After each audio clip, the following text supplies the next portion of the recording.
Hea sõber, täna vaatleme olukorda, kus Jumal vastab tühjusele küllusega. Me näeme seda meile tuntud Kaana pulma loos. Kuulakem kõigepealt, kuidas evangelist sellest kõneleb.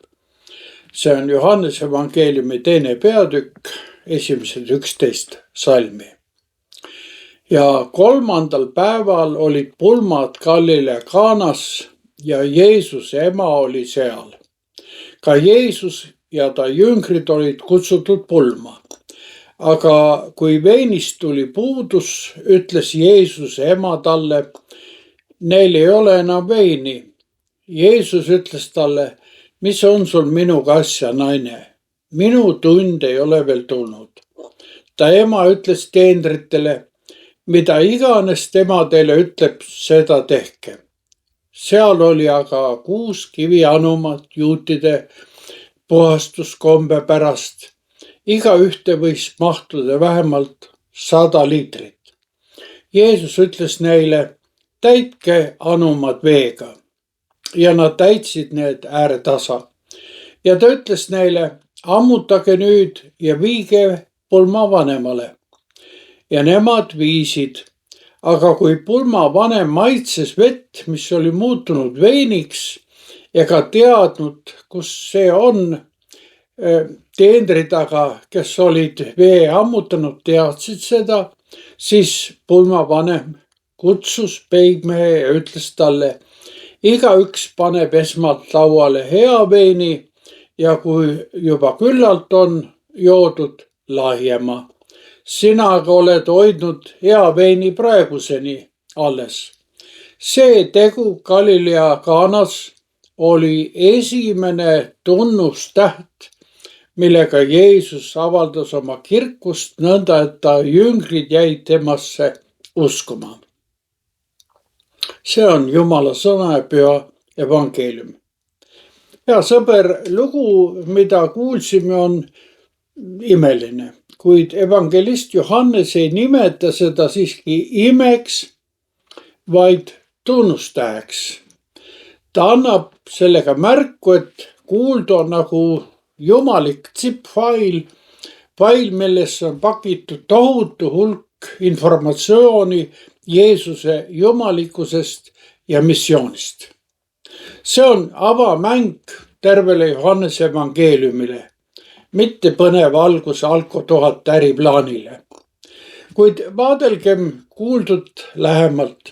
Lugu leiab aset Galilea Kaanas, väikeses külakeses, mis tänaseni on üsna tagasihoidlik paik, hoolimata palverändurite bussidest, mis siin peatuvad, et rahvas saaks Kaana pulma veini osta.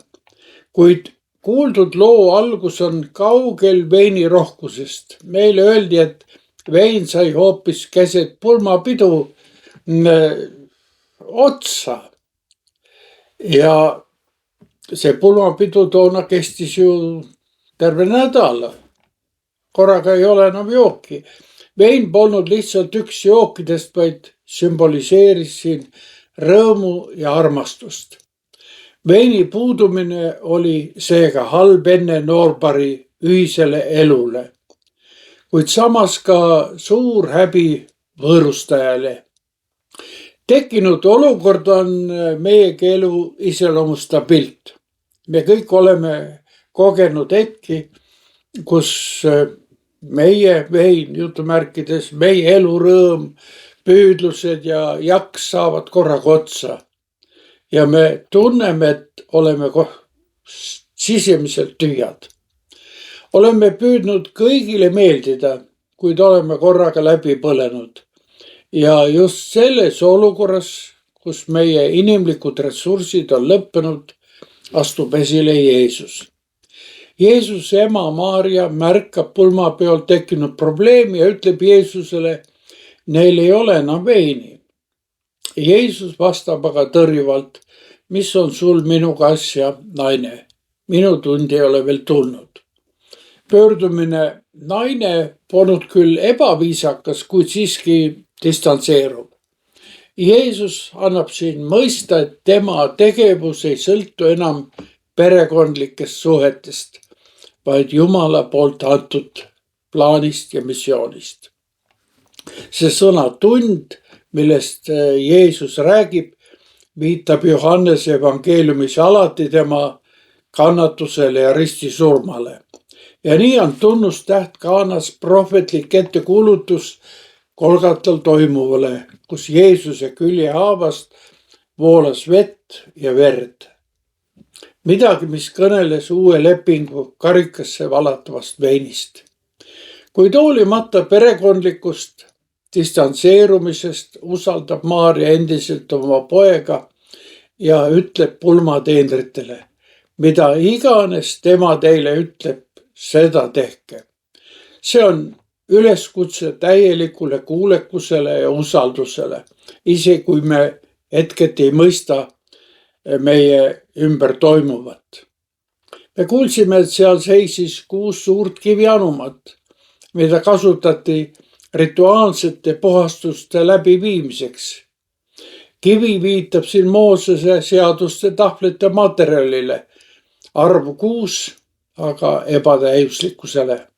Nõnda kõnelevad need tühjad kivist anumad religioossest süsteemist, mis oli muutunud väliseks rituaaliks, usulisest praktikast, mis ei pakkunud enam kellelegi elavat rõõmu. Küsimegem endalt, millised on meie 6 tühja kivianumat. On need meie harjumused, rutiinsed tegevused või kohustusteks muutunud suhted? Jeesus ei hävita neid anumaid, vaid laseb need täita veega. Ta viib vana seaduse täiuseni, asendades rituaalse puhastusvee uue lepingu rõõmu ja seda rõõmu valmistava veiniga. See on tõeline muutus.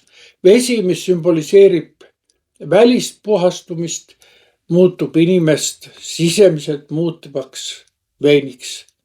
Vaimulikust tühjusest saab ülevoolav elu. Kui pulmavanem lõpuks veini maitses, oli ta hämmastunud, sest tavaliselt pakuti parimat veini alguses, kuid Jeesus pakkus tekkinud kriisis parimat veini lõpus. See näitab Jumala ülevoolavat heldust. Jeesus oli loonud ligi 600 liitrit parimat veini. Pulmapidu oli päästetud. Rahva ootused täidetud. Hea sõber, Jumal ei paku meile miinimumi, vaid küllust. Julgustagu see sind ja mind. Huvitav on see, et ei pulmavanem ega peigmees ei teadnud, kust vein tuli.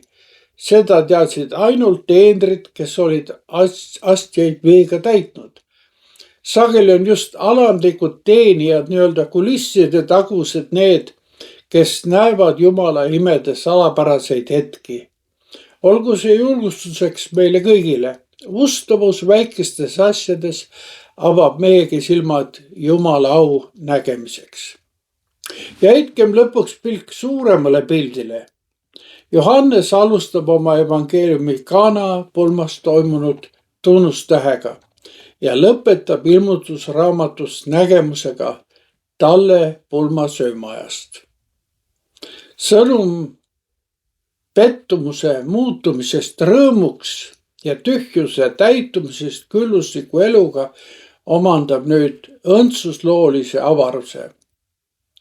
Hea sõber, kas sinu elus on mõni tühi anum? Sa ei pea seda minema viskama. Too see Jeesuse juurde, usalda teda ja sa koged, kuidas argielu vesi muutub taevase rõõmuallikaks. Palvetagem. Issand, sa näed meie tühjust ja jõuetust. Täida meid oma vaimu läbi rahu ja rõõmuga. Muuda kivinenud usk ülevoolavaks eluks. Isa, Poja ja Püha Vaimu nimel. Aamen.